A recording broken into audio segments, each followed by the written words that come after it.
राजस्थान की रातें दिन में जितनी शांत दिखती हैं, सूरज ढलने के साथ साथ उतनी ही रहस्यमयी और सिहरन पैदा करने वाली खामोशी में बदल जाती है। ऐसी ही खामोशी को अपने भीतर समेटे हुए है राजस्थान का एक जिला बाड़मेर। बहुत समय तक उपेक्षा की चादर ओढ़े रहने वाला यह जिला अब धीरे धीरे राजस्थान का एक प्रसिद्ध पर्यटन स्थल बनता जा रहा है। इसकी सबसे बड़ी वजह है बाड़मेर में स्थित किराड़ू के मंदिर। अपनी अद्भुत शिल्पकला, स्थापत्य सौंदर्य और एक प्रचलित श्राप की कथा के कारण ये मंदिर देशी विदेशी पर्यटकों को न केवल स्तब्ध कर देते हैं, बल्कि उनके मन में प्राचीन भारतीय संस्कृति और सभ्यता के प्रति गहरा कौतूहल भी जगा देते हैं। राजस्थान समाचार की माने तो किराड़ू को मंदिरों का शहर या राजस्थान का खजुराहो भी कहा जाता है। किराड़ू मुख्य रूप से 5 मंदिरों की एक भव्य श्रृंखला है, जिनमें से एक भगवान विष्णु को समर्पित है, जबकि शेष 4 भगवान शिव के मंदिर हैं। जिन्होंने भी बाड़मेर की यात्रा की है और इन मंदिरों को नजदीक से देखा है, वे जानते हैं कि इन्हें देखना कितना शानदार और अविस्मरणीय अनुभव होता है। ये मंदिर अपने ऐश्वर्य और वैभव की कहानी स्वयं अपने भीतर समेटे हुए प्रतीत होते हैं। इतिहास में किराड़ू को पहले किराड़ू कोट के नाम से जाना जाता था। यह स्थान मूल रूप से किरण वंश के राजपूतों द्वारा बसाया गया था। 6ठी से 8वीं शताब्दी के बीच यह क्षेत्र अपने ऐश्वर्यशाली वैभव के चरम उत्कर्ष पर पहुंचा। उस समय किराड़ू विदेशी यात्रियों के लिए भी एक किंवदंती के रूप में प्रसिद्ध हुआ करता था। किराड़ू पर शासन करने वाले राजपूत चालुक्य वंश के सामंत थे। चालुक्य वंशीय राजाओं का शासन उस समय सौराष्ट्र और गुजरात क्षेत्र तक फैला हुआ था। यही कारण है कि किराड़ू पर गुजराती संस्कृति की स्पष्ट छाप दिखाई देती है, जो आज भी यहाँ के मंदिरों की शैली और शिल्प में देखी जा सकती है। 11वीं और 12वीं शताब्दी में किराड़ू की चमक एक बार फिर लौटती है, जब परमार वंश के राजा सोमेश्वर ने इस क्षेत्र की चौतरफा उन्नति के लिए असाधारण प्रयास किए और किराड़ू के वैभव को इतिहास में अमर कर दिया। इतिहासकारों का मानना है कि इसके बाद 13वीं और 14वीं शताब्दी में मुस्लिम आक्रांताओं और लुटेरों ने इस पूरे क्षेत्र को बर्बरता से लूटा और रौंद डाला। लेकिन स्थानीय लोगों की माने तो किराड़ू के उजड़ने की कहानी कुछ और ही है। और यही वह कहानी है दोस्तों, जिसके कारण आज हमें यह वीडियो बनाना पड़ा। यह कहानी है एक भयानक श्राप की, एक ऐसा श्राप जिसने पूरे क्षेत्र को वीरान बना दिया। किंवदंतियों के अनुसार 12वीं शताब्दी के आसपास किसी समय एक अर्षि अपने शिष्यों के साथ इस क्षेत्र में आए। क्षेत्रवासियों ने प्रारंभ में उनका स्वागत सत्कार किया। कुछ समय बाद ऋषि इस क्षेत्र का भ्रमण करने के लिए अकेले निकल गए, जबकि उनके शिष्य वहीं ठहरे रहे। इसी दौरान उस स्थान पर एक भयंकर बीमारी फैल गई, जिससे ऋषि के शिष्यों की हालत अचानक बहुत खराब हो गई। लेकिन किसी भी ग्रामवासी ने उनकी देखभाल या सेवा नहीं की। केवल एक निर्धन वृद्ध कुम्हारिन ही ऐसी थी जिसने मानवता दिखाते हुए अपने सामर्थ्य भर उनकी सेवा की। संयोगवश उसी समय ऋषि वहां लौट आए। अपने शिष्यों की अत्यंत चिंताजनक स्थिति देखकर वे स्तब्ध रह गए। स्थिति को समझने में उन्हें देर नहीं लगी। क्षेत्रवासियों की संवेदनहीनता और निष्ठुरता देखकर ऋषि अत्यंत क्रोधित हो उठे। उन्होंने श्राप देते हुए कहा कि जिस प्रकार इस आपदा में भी उनके शिष्यों की दशा देखकर किसी का हृदय द्रवित नहीं हुआ, उसी प्रकार अब ये सभी लोग पत्थर के समान हो जाएं। उन्होंने कहा कि तुम सब उसी को प्राप्त हो जाओगे और पाषाण बन जाओगे। इसके बाद ऋषि ने उस वृद्ध कुम्हारिन को आदेश दिया कि वह सूर्यास्त से पहले इस स्थान को छोड़ दे, अन्यथा वह भी पाषाण प्रतिमा बन जाएगी। उन्होंने उसे यह चेतावनी भी दी कि जाते समय वह पीछे मुड़कर एक बार भी न देखे, अन्यथा उसे भयानक परिणाम भुगतना पड़ेगा। भयभीत होकर वह वृद्धा तुरंत अपने घर की ओर चल पड़ी। ऋषि अपने शिष्यों के साथ वहां से प्रस्थान कर गए।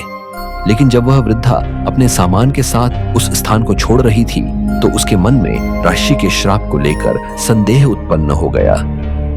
उसे अपने उस स्थान के प्रति मोह हो आया, जहां उसने अपना पूरा जीवन बिताया था। और इसी मोहवश उसने पीछे मुड़कर देख लिया। उसी क्षण वह पाषाण प्रतिमा में बदल गई। कहा जाता है कि पास के एक गांव में उसकी पाषाण प्रतिमा आज भी देखी जा सकती है। हालांकि अब तक उसकी कोई प्रमाणिक तस्वीर या वीडियो इंटरनेट पर उपलब्ध नहीं है। यदि आप उस क्षेत्र के आसपास के निवासी हैं और आपके पास उस प्रतिमा की कोई तस्वीर या वीडियो है तो हमें अवश्य भेजें। हम उसे अपने अगले वीडियो में शामिल करने का प्रयास करेंगे। तभी से यह श्राप यहाँ प्रचलित है और आज भी कोई व्यक्ति सूर्यास्त के बाद किराड़ू में रुकने की हिम्मत नहीं जुटा पाता।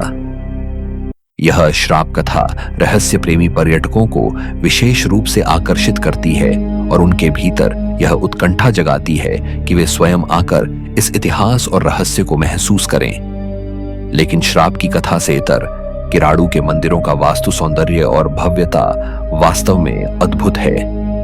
देव निर्मित होने का आभास कराने वाली ये संरचनाएं अपने स्तंभ, मंडप, गर्भगृह और अलंकरण के कारण न केवल इन्हें राजस्थान का खजुराहो कहलाने योग्य बनाती है, बल्कि भारतवर्ष के गौरवशाली अतीत की जीवंत झलक भी प्रस्तुत करती हैं।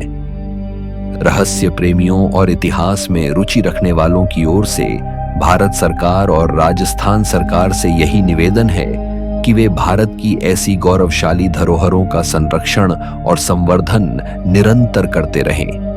नंबर 4, पुराना किला, जहां दिल्ली की सबसे पुरानी आत्माएं अब भी भटक रही हैं। दिल्ली की फिजाओं में सिर्फ भीड़, ट्रैफिक और राजनीति की आवाजें ही नहीं गूंजती, बल्कि कहीं ना कहीं इन सड़कों, इन दीवारों और इन वीरान इमारतों में कुछ ऐसा भी बसा है जो आज भी वक्त को पीछे खींच लाता है।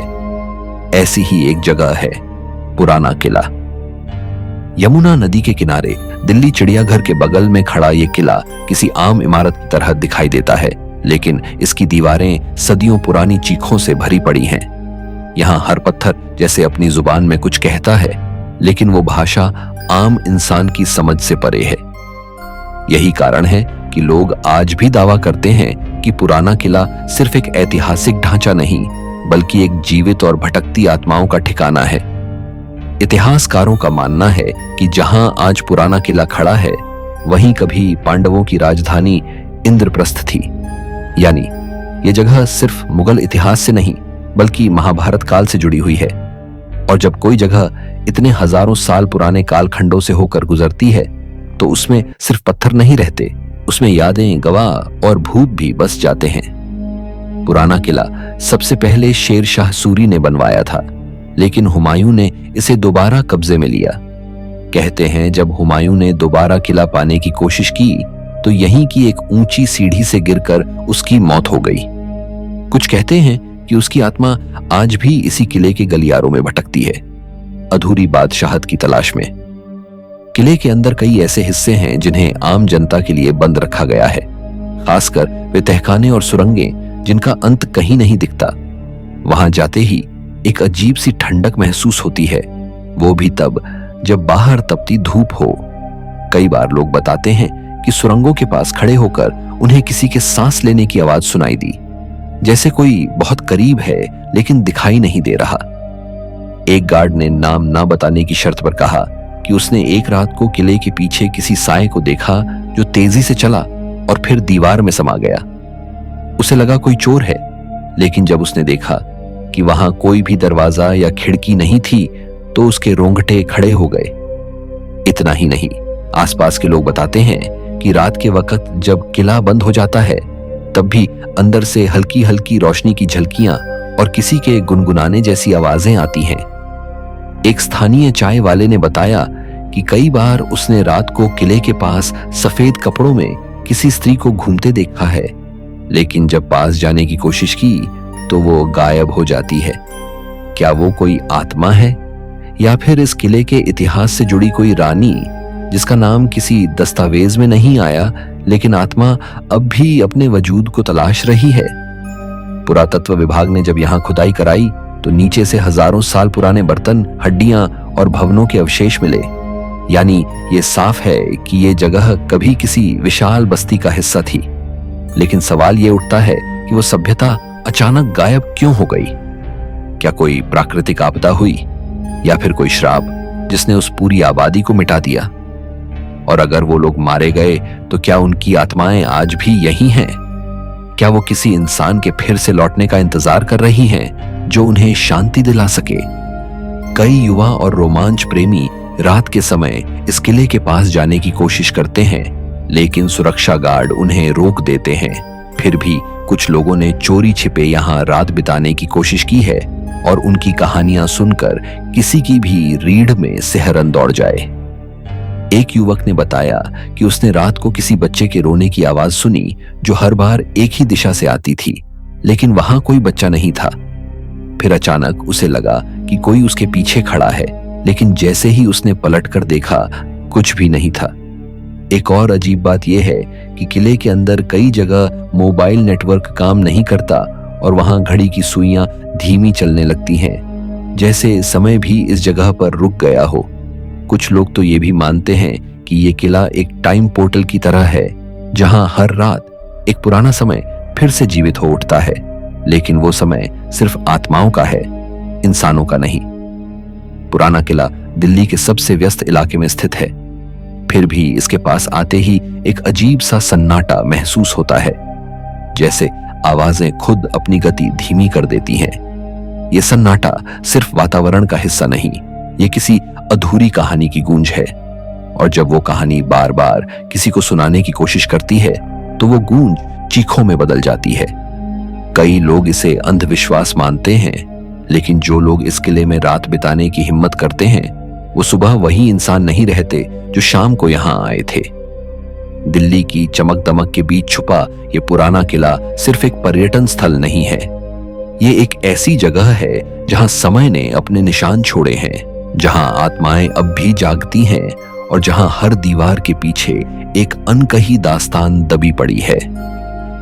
अगर कभी यहां जाने का इरादा हो तो दिन के उजाले में जरूर जाइए, क्योंकि रात के अंधेरे में ये किला सिर्फ पत्थरों का ढांचा नहीं रहता, ये एक अलग ही दुनिया बन जाता है। एक ऐसी दुनिया जिसे आप छू नहीं सकते, बस महसूस कर सकते हैं, और शायद वही एहसास सबसे डरावना होता है।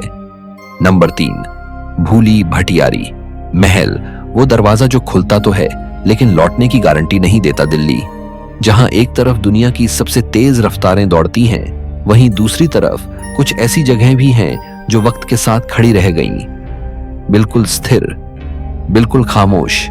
लेकिन उस खामोशी में एक ऐसी आवाज छुपी है जो हर किसी को सुनाई नहीं देती। ऐसी ही एक जगह है दिल्ली के झंडेवालान और करोल बाग के बीच की पहाड़ियों पर छुपा भूली भटियारी का महल। नाम सुनते ही एक अजीब सा कंपन दिल में उतरता है। ऐसा लगता है जैसे कोई रास्ता है जो भुला दिया गया हो, या शायद कोई ऐसा जो जानबूझकर याद नहीं रखना चाहता। भूली भटियारी का महल कोई भव्य किला नहीं है, लेकिन इसकी वीरान दीवारें, सूखे पेड़ों से घिरा रास्ता और टूटी फूटी संरचना कुछ ऐसा बयान करती है जो इतिहास की किताबों में नहीं मिलेगा। इस जगह का असली इतिहास आज भी धुंधला है। कुछ कहते हैं ये महल तुगलक वंश के फिरोज शाह तुगलक का था, जिसने इसे 14वीं सदी में बनवाया था। ये कोई शाही महल नहीं, बल्कि एक हंटिंग लॉज था, यानी राजा यहां शिकार के बाद आराम करने आता था। लेकिन फिर अचानक ये जगह वीरान हो गई, जैसे किसी ने इसे छोड़ दिया, या यूं कहें कि यहां कुछ ऐसा हुआ जिससे यह जगह इंसानों की नहीं रही। कहा जाता है कि इस जगह का नाम भटियारी एक महिला से जुड़ा है, जो राजस्थान के भटियारा समुदाय की थी। वो यहां राजा के इंतजार में रही और फिर अचानक गायब हो गई। किसी ने कहा वो मरी नहीं, गायब हुई है। किसी ने कहा वो आत्महत्या कर चुकी है, लेकिन सबकी जुबान पर एक बात रही कि वो आज भी वापस नहीं गई। और शायद इसीलिए इस जगह का नाम पड़ा भूली भटियारी, एक ऐसा नाम जो खुद एक रहस्य है। आज भी जब कोई इस महल के अंदर कदम रखता है, तो पहले ही पल में उसकी रूह को कुछ छू जाता है। एक अजीब सी ठंडक, हवा का अचानक बदल जाना, और एक ऐसा सन्नाटा जो शोर से भी ज्यादा भारी होता है। गार्ड्स और आसपास के लोग बताते हैं कि उन्होंने यहाँ रात के वक्त कई बार औरत के रोने की आवाजें सुनी हैं, जो आती तो हैं, लेकिन खत्म कभी नहीं होती। जैसे कोई इंतजार कर रहा हो, किसी को बुला रहा हो, या फिर किसी को रोक रहा हो। कुछ लोगों ने दावा किया है कि उन्होंने सफेद कपड़ों में किसी औरत को महल की दीवारों पर चलते देखा है। वो ना तो चलती है ना उड़ती है, वो बहती है, जैसे धुएं की परछाई किसी खास दिशा में जाती है और फिर दीवार में समा जाती है। एक बार एक यूट्यूबर अपनी टीम के साथ रात को यहां शूट करने आया था। उसकी कैमरा टीम ने रिकॉर्डिंग शुरू की, लेकिन 15 मिनट के अंदर सबके मोबाइल हैंग हो गए, कैमरा बंद हो गया और माइक से सिर्फ एक तेज सीटी जैसी आवाज आने लगी। कोई इंसानी नहीं, कोई मशीन जैसी भी नहीं, एक अजीब कंपन जो सबकी हड्डियों तक उतर गया। दिल्ली पुलिस ने इस जगह को रात के लिए सील कर रखा है। कोई भी व्यक्ति यहां सूरज ढलने के बाद नहीं रुक सकता। लेकिन क्या वजह है कि एक टूटे फूटे हंटिंग लॉज को इतना गंभीरता से बंद किया गया है? क्या महज पुरानी इमारत का खतरा है, या फिर कुछ ऐसा जिसे इंसान समझ नहीं पाया लेकिन महसूस जरूर कर लिया? कहा जाता है कि यहाँ के गलियारे गोल गोल हैं। कोई भी अगर अकेले जाए तो वो 5 मिनट में वहीं पहुंच जाता है जहां से चला था, लेकिन उसे समझ नहीं आता कि वो घूम रहा है या रास्ता ही उसके साथ खेल कर रहा है। ये एक रहस्यमयी भूल भुलैया जैसी बनावट है जिसमें सिर्फ रास्ता नहीं खोता, इंसान खुद भी खुद को खो देता है। कुछ एक्सप्लोरर्स ने दावा किया है कि उन्होंने वहां रुककर ध्यान लगाया और आंख बंद करते ही उन्हें किसी ने उनकी गर्दन पर हाथ रखा, जैसे कोई बहुत हल्के से सांस ले रहा हो, बहुत करीब, बहुत ज्यादा करीब। लेकिन जब आंखें खुली तो चारों तरफ सिर्फ वीरानी थी। एक बार एक लड़की ने यहां मेडिटेशन करते वक्त अचानक चीखना शुरू कर दिया। उसका कहना था कि उसे कोई अपनी तरफ खींच रहा था, जैसे कोई अंदर बुला रहा हो, जैसे कोई उसे वहां से जाने नहीं देना चाहता। इतिहासकार भले इस महल को सिर्फ एक शिकारगाह कहें, लेकिन जो लोग यहां गए हैं उनका मानना है कि यह सिर्फ एक ढांचा नहीं बल्कि एक दरवाजा है उस दुनिया का जिसे हम देख नहीं सकते। एक ऐसी दुनिया जहां समय रुक चुका है, जहां आत्माएं अकेली नहीं बल्कि जागती हैं, घूमती हैं और किसी नए चेहरे की तलाश में रहती हैं। दिल्ली की तेज भागती जिंदगी के बीच ये जगह एक ऐसा विराम है जो आपको रोकता है, थामता है और फिर अंदर कुछ ऐसा भर देता है जो लंबे समय तक पीछा नहीं छोड़ता। भूली भटियारी महल उन चंद जगहों में से एक है जिसे आप देख सकते हैं लेकिन समझ नहीं सकते, क्योंकि यह सिर्फ ईंट और पत्थर नहीं, ये एक भटका हुआ सवाल है जिसका जवाब शायद अब भी उस औरत के पास है जो कभी भूली थी और आज भी भटक रही है। इसलिए अगली बार जब आप दिल्ली आएं और भूली भटियारी के उस वीरान रास्ते से गुजरे तो एक बार रुकना जरूर, लेकिन ज्यादा देर ठहरना नहीं, क्योंकि कहते हैं वहां रुक जाने वाले लोग लौटते तो हैं लेकिन कुछ उनके साथ लौटता है जो पहले उनके साथ नहीं था। नंबर 2, हुमायूं का मकबरा, जहां हर कब्र के नीचे एक अनसुनी चीख दबी है। दिल्ली की भीड़ भाड़ से कुछ ही दूर एक ऐसी जगह है जहां समय जैसे ठहर जाता है, जहां आवाजें खुद धीमी पड़ जाती हैं और हवा कुछ ज्यादा ही ठंडी लगती है। हम बात कर रहे हैं उस मकबरे की जो दिखने में जितना भव्य है उतना ही भीतर से खामोश और कई लोगों के लिए डरावना भी। ये है हुमायूं का मकबरा, भारत के पहले मुगल मकबरे में से एक, जो अब एक यूनेस्को वर्ल्ड हेरिटेज साइट है। लेकिन इसके पत्थरों के नीचे, इसके गलियारों में और इसके आंगनों में कुछ ऐसा भी दफन है जो इतिहास की किताबों में नहीं मिलेगा, कुछ ऐसा जो सांसें रोक देता है और कई बार वो सांसें हमेशा के लिए थम भी जाती हैं। ये मकबरा सिर्फ हुमायूं की कब्र नहीं है, यहां मुगलों के 100 से ज्यादा सदस्यों की कब्रें मौजूद हैं। यानी ये सिर्फ एक मकबरा नहीं बल्कि एक सामूहिक समाधि स्थल है। और जब एक ही जगह इतनी आत्माएं सो रही हों तो सवाल ये उठता है, क्या वे सब वाकई सो रही हैं या कुछ अब भी जाग रही हैं, किसी से कुछ कहने, कुछ सुनने या किसी अधूरी कहानी को पूरा करवाने के लिए। हुमायूं की मौत भी कोई आम मौत नहीं थी। कहा जाता है कि वो एक सीढ़ी से गिरकर मरा था, एक सम्राट जो तमाम लड़ाइयां जीतकर लौटा और फिर एक छोटी सी चूक ने उसकी जिंदगी छीन ली। इतनी बड़ी सत्ता, इतना विशाल साम्राज्य और अंत, एक फिसलन पर। कुछ लोगों का मानना है कि उसकी आत्मा को कभी शांति नहीं मिली, क्योंकि मौत आई तो अचानक, और वो भी तब जब वो अपनी नई बादशाहत की शुरुआत कर रहा था।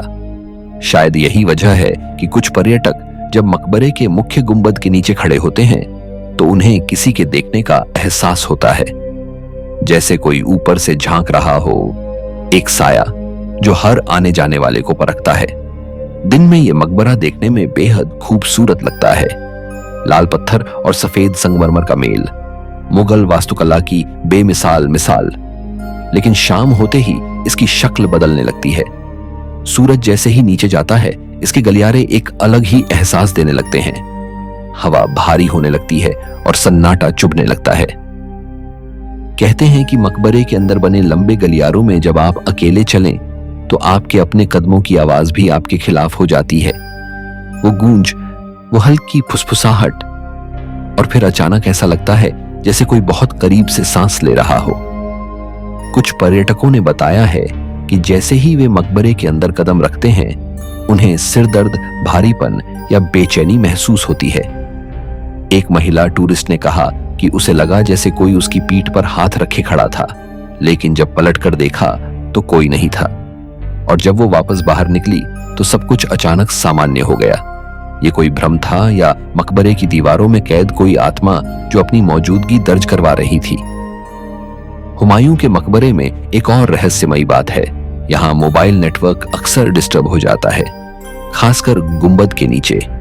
कई बार कॉल ड्रॉप हो जाती है या सिग्नल गायब हो जाते हैं। कुछ टेक्निकल हो सकता है, लेकिन क्या सच में सिर्फ इतना ही? क्या ये उन आत्माओं का प्रभाव है जो नहीं चाहती कि कोई यहाँ की शांति में दखल दे? इस मकबरे के चारों ओर बनी कब्रें भी कम रहस्यमयी नहीं हैं। कुछ कब्रों पर नाम तक नहीं खुदे, यानी वे कौन थे? क्या वे किसी सज्जा के तहत दफनाए गए, या वे ऐसे लोग थे जिनकी पहचान मिटा दी गई? और जब किसी का नाम ही ना हो तो उसकी आत्मा कहां जाए? शायद यही कारण है कि रात को सुरक्षाकर्मी मकबरे के पास से गुजरते वक्त हमेशा फुर्ती से निकल जाते हैं। एक गार्ड ने नाम न बताने की शर्त पर कहा कि एक रात उसने देखा कि अंदर कोई लाल रोशनी चमकी और फिर अंधेरा हो गया। जब वह भागकर पहुंचा तो अंदर कोई नहीं था, लेकिन फर्श पर जले हुए कपड़े की हल्की गंध थी। इतिहास बताता है कि इस मकबरे को हुमायूं की पत्नी हमीदा बानो बेगम ने बनवाया था, एक प्रेम की निशानी। लेकिन कोई भी प्रेम तब और भारी हो जाता है जब उसका अंत अचानक हो जाए। शायद वो प्रेम अब भी इस मकबरे में भटक रहा है, एक अधूरा साथ जो अब आत्मा बन चुका है। कुछ लोग कहते हैं कि कभी कभी मकबरे के पास कोई औरत गुनगुनाती सुनाई देती है, बहुत हल्के सुरों में, लेकिन जब आप ध्यान से सुनने की कोशिश करें तो वो आवाज खत्म हो जाती है, जैसे वो किसी और समय की थी, किसी और दुनिया की। हुमायूं का मकबरा अपने आप में एक वास्तुशिल्प चमत्कार है, लेकिन जैसे ही आप इसकी गहराई में उतरते हैं तो लगता है कि यह मकबरा किसी की नींद नहीं, किसी का इंतजार कर रहा है। ये सिर्फ कब्रों का घर नहीं, ये अनगिनत कहानियों की जेल है। हर दीवार, हर छत, हर गुंबद के नीचे कोई राज छुपा है, और जो लोग संवेदनशील होते हैं, जिनमें महसूस करने की ताकत होती है, उन्हें ये राज कभी कभी महसूस भी हो जाता है। अगर कभी आप इस मकबरे में जाएं तो ध्यान से इन दीवारों को देखिए, उनके घावों को महसूस कीजिए, और जब आप मुख्य गुंबद के नीचे खड़े हों तो आंखें बंद कर एक पल रुकिए। अगर उस पल आपकी पीठ में कोई ठंडी सांस लगे या कान में कोई धीमी फुसफुसाहट सुनाई दे तो समझ जाइए वहां कोई है जो आज भी इंतजार कर रहा है, या शायद वो आपसे कुछ कहना चाहता है। नंबर 1, तुगलकाबाद किला। वो शाप जहां आज भी बद्दुआओं की गूंज सुनाई देती है, दिल्ली की सबसे पुरानी और वीरान इमारतों में से एक तुगलकाबाद किला। एक ऐसा किला जो न ताजमहल जैसा खूबसूरत है, न ही लाल किले जितना चमकदार, लेकिन फिर भी इसकी दीवारों से जो डर रिश्ता है वो किसी भी चमक दमक से ज्यादा असरदार है। ये किला भले ही अब सिर्फ टूटे पत्थरों, जंगली पेड़ों और सूखे रास्तों का ढांचा बन चुका है, लेकिन इन वीरान दीवारों में वो बद्दुआ आज भी कैद है जिसने इस पूरी नगरी को खा लिया। यह वो जगह है जहां पत्थरों के नीचे इतिहास की लाशें दबी हैं और हवाओं में आज भी उस शाप की गूंज बाकी है जो 700 साल पहले दिया गया था। यह कहानी शुरू होती है 1221 में, जब दिल्ली की गद्दी पर गयासुद्दीन तुगलक बैठा था। सत्ता में आते ही उसने एक भव्य राजधानी बसाने का सपना देखा, एक ऐसा किला जो दुश्मनों के लिए अभेद्य हो और आने वाली पीढ़ियों के लिए उसकी विरासत का प्रतीक। लेकिन इसी दौरान दिल्ली के मशहूर सूफी संत हजरत निजामुद्दीन औलिया अपने धर्मस्थल की खुदाई करवा रहे थे। गयासुद्दीन ने वहां के सारे मजदूरों को जबरन अपने किले के निर्माण में लगा दिया। कहा जाता है कि संत ने क्रोधित होकर सिर्फ एक लाइन बोली, या दिल्ली बसेगी या तुगलकाबाद। ये सिर्फ शब्द नहीं थे, ये एक शाप था। और उसी पल से इस किले की किस्मत तय हो चुकी थी। किला बन तो गया, और कितना विशाल था। आज भी देखो तो उसकी ऊंची दीवारें, चौड़ी खंदकें और गुप्त रास्ते दंग कर देते हैं। लेकिन इस किले का वैभव ज्यादा समय तक टिक नहीं सका। कुछ ही वर्षों में यह किला उजड़ गया, बिना युद्ध, बिना आग, बिना कोई बड़ी आपदा। पूरी की पूरी नगरी वीरान हो गई, मानो किसी ने इसे छूकर पत्थर बना दिया हो। और तभी लोगों ने समझा कि हजरत निजामुद्दीन की वो बात अब तक इस जमीन में सांस ले रही है। लेकिन किला सिर्फ वीरान नहीं हुआ, बल्कि अब लोगों के दिल में इसके लिए डर भी बस गया है। रात को कोई भी इसके अंदर जाने की हिम्मत नहीं करता। जो गए हैं उन्होंने बताया कि अंदर एक अजीब सी चुप्पी है जो कान फाड़ती है। हवा नहीं चलती, लेकिन पेड़ अपने आप हिलते हैं। एक अजीब सी सीलन भरी खुशबू, जैसे सड़ते समय की गंध, और वो बंद सुरंगें जिनका अंत कहीं नहीं दिखता।